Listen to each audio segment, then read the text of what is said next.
Shout out to Lucky. I think this saying is very open to misunderstanding. Those who use it often mean that Unyi is black and as such impure in typical mental slavery programming. Wrong. Nzu is pure, having been through gradual decomposition by any elements. Unyi is just as pure, having undergone a speedier decomposition by a purifying fire. So both Nzu and Unyi are the same thing, for and from different entities. We can see their differences in the speed or effectiveness of the more, whom each item is used to show purity of intention.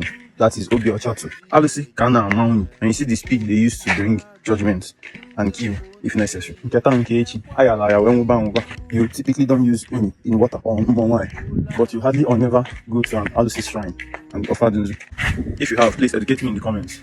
The one I know, there is no video. It's Unyi everybody uses. There is a darkness about Alusi, which isn't bad, but probably scared the shit out of the pink invaders that they had to choose Ekwensu to be named the devil. Very intentional. Alusi is on the body of whoever they've smitten. Nowadays, Ndimozu go and clean his Alu so that they can bury his corpse. But maybe in a not too distant past, whoever was found guilty and smitten had to be non-negotiably dumped in the Alusi's forest. Bury him at your own peril. But will Akajiofo, the potent Alusi, use Unyi when he visits the water? Will Ezemmiri offer Nzu in an Alusi's Iba?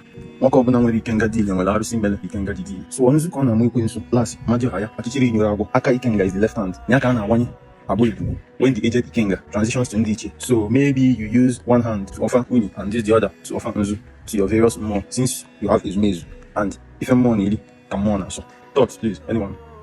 Use Holy Izumezu Nick for you. Right, very cool. Eze Unyi Obi Ocha